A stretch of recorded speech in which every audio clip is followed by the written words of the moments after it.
السلام علیکم ناظرین، آصاف ڈیجیٹل کے ساتھ میں ہوں آمنہ مجید، اور آج ہم آپ کے لیے حقیقت پر مبنی ایک ایسی کہانی لے کر آئے ہیں جس کو سن کر آپ بھی دنگ رہ جائیں گے۔ میرا تعلق سعودی عرب سے ہے، مگر میں اپنے شہر کا نام یا اپنا نام نہیں بتاؤں گی۔ مجھے آپ اپنی بہن سمجھ لیجئے۔ میری ایک سہیلی نے مجھے اپنے گھر آنے کی دعوت دی۔ میری وہ سہیلی ان لوگوں میں سے ہے جو انٹرنیٹ کا بکثرت استعمال کرتے ہیں۔ اس نے میرے دل میں اس دنیا کو دیکھنے، اسے جاننے اور استعمال کرنے میں رغبت اور شوق کو خوب بڑھا دیا۔ اس نے مجھے تقریباً 2 ماہ میں ہی سب کچھ سکھلا دیا تھا کہ انٹرنیٹ کو کیسے استعمال کرنا ہے۔ اب میرے شوق کا یہ عالم ہو چکا تھا کہ میں بکثرت انٹرنیٹ استعمال کرنے اس کے گھر جانے لگی تھی۔ میں نے اس سے چیٹنگ کرنا بھی سیکھ لیا تھا۔ میں نے یہ بھی سیکھ لیا تھا کہ کمپیوٹر کو کیسے کھولنا ہے اور انٹرنیٹ میں کیسے داخل ہونا ہے۔ ان 2 ماہ کے دوران میری اپنے شوہر کے ساتھ ہر وقت جنگ لگی رہتی تھی کہ وہ گھر میں انٹرنیٹ لگوائیں، لیکن وہ اس چیز کے خلاف تھا۔ یہاں تک کہ میں نے اسے یہ کہہ کر قائل کر لیا کہ میں تمہارے کام پر چلے جانے کے بعد بہت تنہائی محسوس کرتی اور سخت اکتاہٹ میں مبتلا رہتی ہوں، خصوصاً جب ہم گھر والوں سے بھی دور ہوتے ہیں۔ میں نے یہ کہا اور یہ دلیل دی کہ میری تمام سہیلیوں کے پاس انٹرنیٹ کنیکشن ہے، وہ اسے استعمال کرتی ہیں اور میں کیوں نہ کروں، اور ان سے گپ شپ کیوں نہ لگاؤں جبکہ وہ ٹیلی فون سے بہت سستا ہے۔ آخر کار میرا شوہر قائل ہو گیا اور رضامند ہو گیا، مگر کاش کہ وہ نہ ہوتا۔ میں نے روزانہ اپنی سہیلیوں سے چیٹنگ کرنا شروع کر دیا۔ اس کے بعد میرے شوہر کو میری طرف سے کوئی شکوہ اور شکایت یا پریشانی نہ رہی۔ وہ جیسے ہی گھر سے نکلتا، میں دیوانہ وار شدید شوق کے ساتھ انٹرنیٹ کی طرف لپکتی اور کئی گھنٹے تک طویل اوقات کے لیے وہاں بیٹھی رہتی۔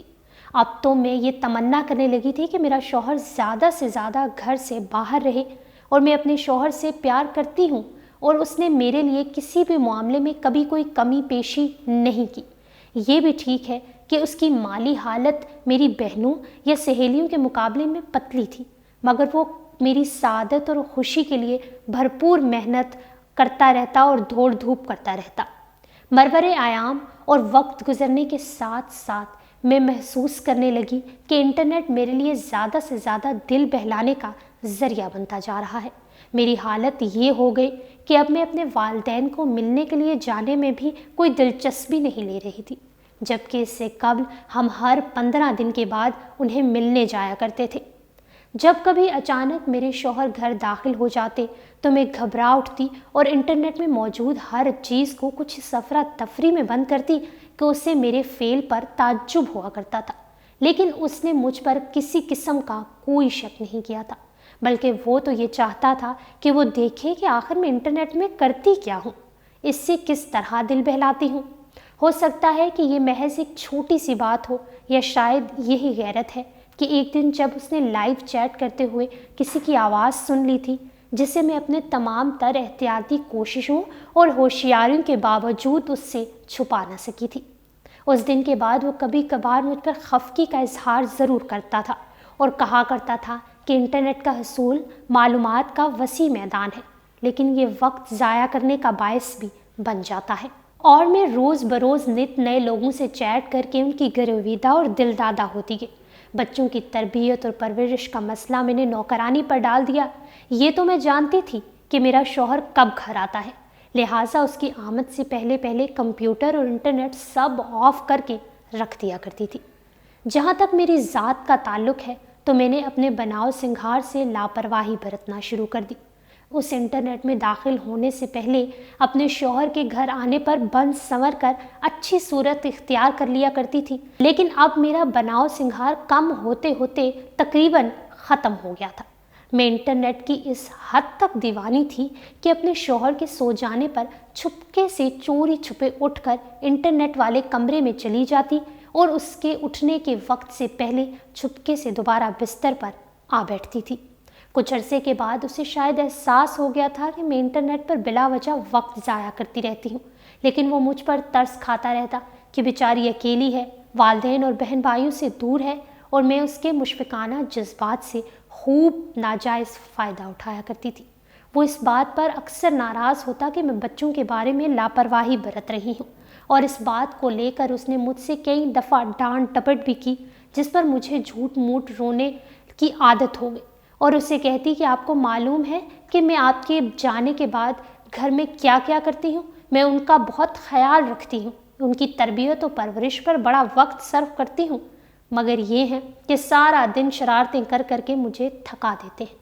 مختصر یہ کہ میں ہر چیز سے لاپرواہی، یہاں تک کہ شوہر سے بھی پہلے میری حالت یہ ہوتی تھی کہ میں اس کے گھر سے باہر ہونے کی صورت میں دسیوں مرتبہ اسے فون کیا کرتی تھی اور صرف اس کی آواز سننا چاہتی تھی۔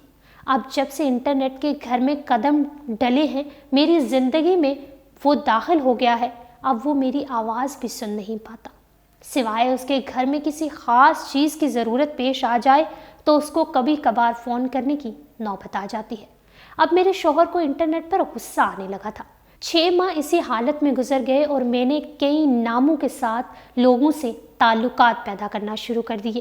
میں انہیں جانتی بھی نہیں تھی کہ وہ مرد ہیں یا عورتیں ہیں جن سے میں چیٹنگ کر رہی ہوں۔ میں بات کرتی رہی اور مجھے یہ بھی نہ معلوم تھا کہ وہ بات کرنے والا مرد ہے یا عورت۔ اسی اثنا میں ایک شخص ایسا تھا جس کی طرف میں بہت مائل ہو گئی، اور میں جانتی تھی کہ وہ ایک مرد ہے۔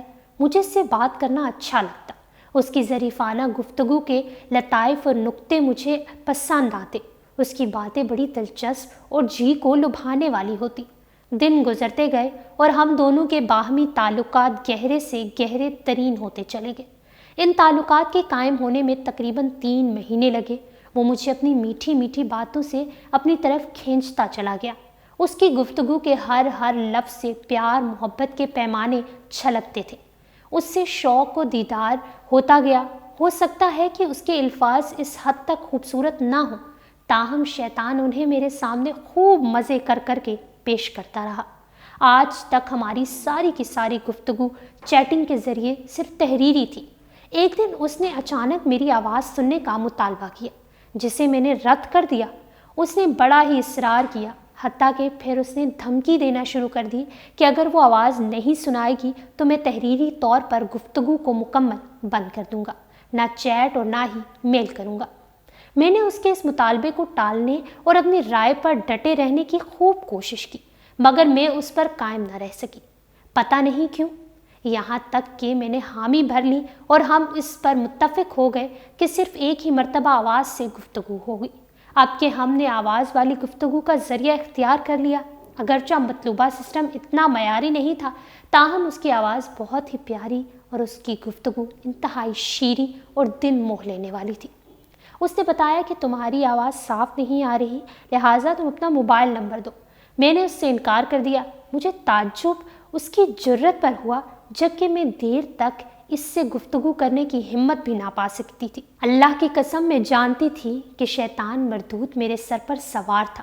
وہ مجھے اس کی آواز سنوا کر میرے دین اور اخلاق کو بکھیرنا چاہتا تھا، انہیں بھی چھیننا چاہتا تھا۔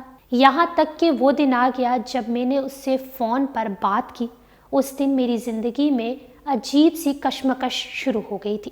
آہستہ آہستہ اس راستے پر بہت آگے نکل گئی۔ ناظرین، جو شخص میرا یہ قصہ سن رہا ہے وہ یہی سمجھے گا کہ شاید میرا شوہر بہت لاپرواہ تھا، وہ گھر سے بکثرت غائب رہا کرتا تھا۔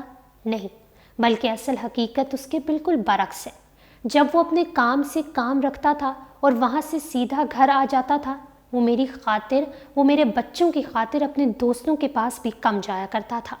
مرور ایام کے ساتھ اور گردش شب و روز کے بعد انٹرنیٹ میں روز افزا مہارت حاصل کرتی گئی اور اس سے میرا شغف بڑھتا گیا، حتیٰ کہ میں روزانہ 8 گھنٹے تک انٹرنیٹ پر بیٹھی رہتی۔ اب مجھے اپنے شوہر کا زیادہ گھر میں رہنا بھی برا لگتا تھا، بلکہ میں اس پر اسے کئی دفعہ الٹی سیدھی بھی سنا چکی تھی۔ میں نے اسے یہ سبق دینے اور اس سلسلے میں اس کی حوصلہ افزائی کرنے لگی کہ وہ پارٹ ٹائم جاب کر لے، اور اس بیچارے نے میری یہ بات بھی سن لی اور وہ پارٹ ٹائم جاب کرنے لگا۔ اس کے بعد میں اپنا زیادہ سے زیادہ وقت انٹرنیٹ پہ گزارا کرتی تھی۔ کبھی کبھی وہ ٹیلی فون اور نیٹ کے کنیکشن کے بلوں پر سرپٹا جاتا تھا، جو بعض دفعہ ہزاروں ریال تک آ جاتے تھے، لیکن وہ مجھے اس سے روکنے میں کبھی کامیاب نہ ہو سکا۔ اس آشنا کے ساتھ میرے تعلقات روز بروز گہرے ہوتے گئے۔ جب کئی مرتبہ اس نے میری آواز سن لی بلکہ خوب دل بھر کر سن لی تو اس نے اصرار و مطالبہ کرنا شروع کر دیا کہ وہ مجھے دیکھنا چاہتا ہے۔ میں نے اس کے اس مطالبے پر کوئی کان نہ دھرے اور نہ کوئی خاصی پرواہ کی، اور نہ ہی میں نے اس سے تعلق منقطع کرنے کی سوچی، بلکہ میں نے تو صرف اس کے مطالبے پر اپنی خفگی کا اظہار کر دیا، جبکہ در حقیقت میں بھی اس کے دیدار کی اس قدر تمنا رکھتی تھی، لیکن ڈرتی تھی کہ مجھے آخر اجازت کون دے گا۔ اس کا اصرار بڑھتا گیا، وہ مجھے دیکھنا چاہتا تھا، اس کے سوا کچھ نہیں۔ میں نے اس کا یہ مطالبہ ایک شرط پر قبول کر لیا کہ ہماری یہ پہلی اور آخری ملاقات ہوگی۔ ہم نے باہم یہ عہد کیا اور پھر ایک مارکیٹ میں ملاقات کی۔ ہم دونوں کے مابین تیسرا شیطان بھی تھا۔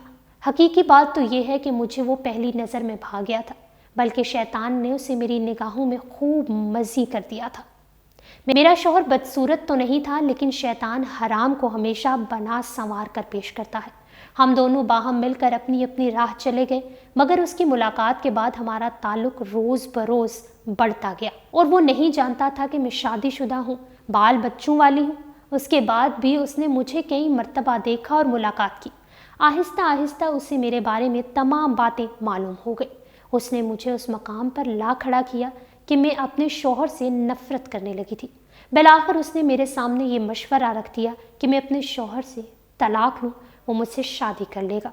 میں اپنے شوہر سے نفرت کرنے لگی تھی۔ میں نے اب روز بروز نت نئے مسائل کھڑے کرنا شروع کر دیے تھے تاکہ کسی طرح وہ مجھے طلاق دے دے۔ ایک دن میرے شوہر نے بتایا کہ وہ کاروباری سلسلے میں 5 دن کے لیے شہر سے باہر جا رہا ہے۔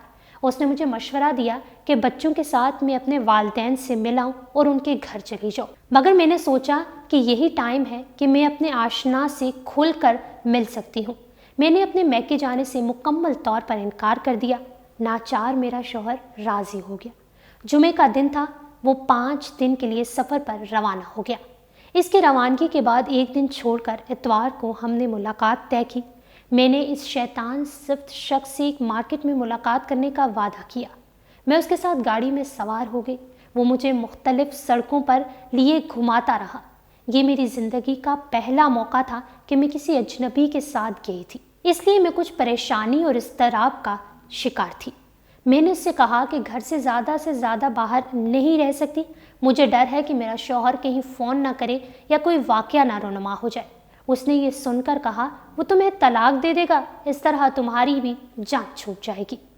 مجھے اس کی یہ بات اور آواز کی ٹون کچھ پسند نہ آئی۔ میں مزید پریشان ہو گئی۔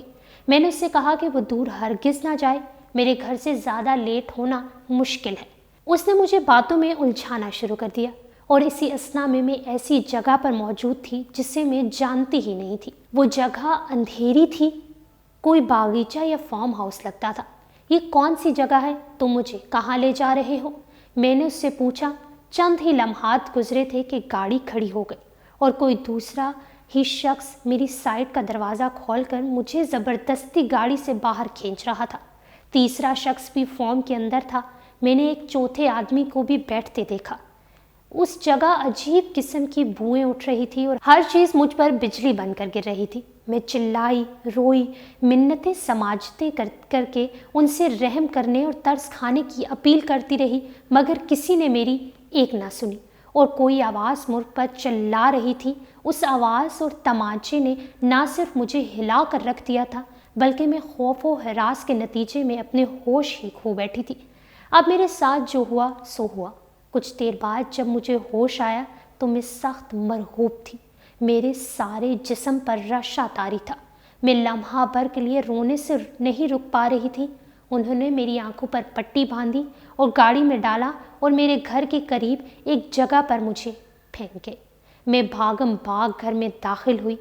اب میرا ایک کام تھا، رونا اور بس روتے ہی رہنا۔ میری آنکھوں سے آنسو خشک ہو گئے۔ میں ہر وقت اپنے کمرے میں پڑی رہتی، مجھے اپنے آپ سے نفرت ہونے لگی تھی۔ میں نے خودکشی کی کوشش کی۔ گھر میں ہوتے ہوئے بھی اپنے بچوں کے بارے میں کچھ نہیں جانتی تھی، نہ ہی مجھے ان کی موجودگی کا احساس ہوتا تھا۔ میرا شوہر سفر سے واپس لوٹ آیا۔ میری حالت اتنی بری ہو چکی تھی کہ وہ مجھے زبردستی ہسپتال لے گیا۔ ڈاکٹروں نے مجھے آرام اور سکون بخش دوائیں دی۔ میں نے شوہر سے التجا کی کہ وہ مجھے جلد سے جلد میرے میکے لے جائے۔ میں بہت روتی تھی اور میرے گھر والے کچھ نہیں کر سکتے تھے۔ ان کا خیال تھا کہ میرے شوہر نے کسی وجہ سے ناچاکی کی ہوگی۔ میرے والد نے میرے شوہر سے افہام و تفہیم کی کوشش کی، لیکن وہ کسی نتیجے پر نہ پہنچ سکے، کیونکہ میرے شوہر کو دراصل کسی بات کا تو کوئی علم ہی نہ تھا اور نہ کسی دوسرے کو مجھ پر بیتنے والے سانحے کی کوئی خبر تھی۔ ان گھٹیا لوگوں نے مجھے کس بڑی ذلت میں مبتلا کر دیا تھا۔ ناظرین، یہ صرف کہانی نہیں بلکہ ہم سب کے لیے عبرت ہے۔ اللہ تعالیٰ ہماری عزت کو حفظ و امان میں رکھے۔ اور صاف ڈیجیٹل سے فی الوقت اتنا ہی۔ مزید اپڈیٹ رہنے کے لیے ہمارا چینل سبسکرائب کیجیے اور ڈیلی اور صاف کو انسٹاگرام پر فالو کرنے کے لیے ڈسکرپشن میں دیے گئے لنک پر کلک کریے۔